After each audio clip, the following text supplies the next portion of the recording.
Paano kung hindi pa talaga kayang talunin ni Luffy si Imu? Alam ni Imu na ang pinakamalaking kahinaan ng Nika Fruit ay ang mga matutulis na sandata. Kaya binago niya ang kanyang sibat at ginawa itong Void Sword. Sa kadiretso nitong tinuhog ang katawan ni Luffy. Pagkatapos sinabi niya ng may pangungutya, "Siyempre alam kong hindi ikaw si Joy Boy dahil mas mahina ka kaysa sa kanya."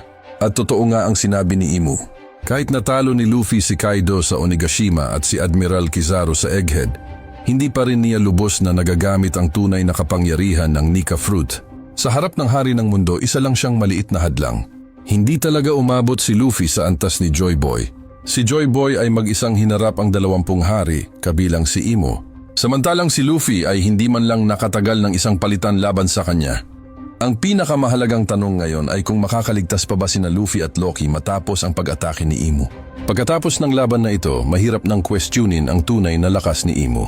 Maaring marami kang masabing masama tungkol sa kanya, pero hindi mo maikakailang napakalakas niya. Sa loob ng 800 taon, hindi pa siya natatalo.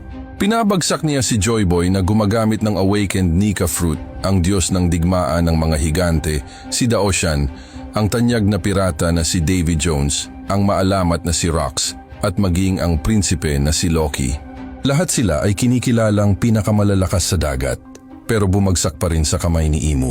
Kaya kung gusto talagang matalo ni Luffy si Imu, kailangan pa niyang sumailalim sa mas matinding pagsasanay.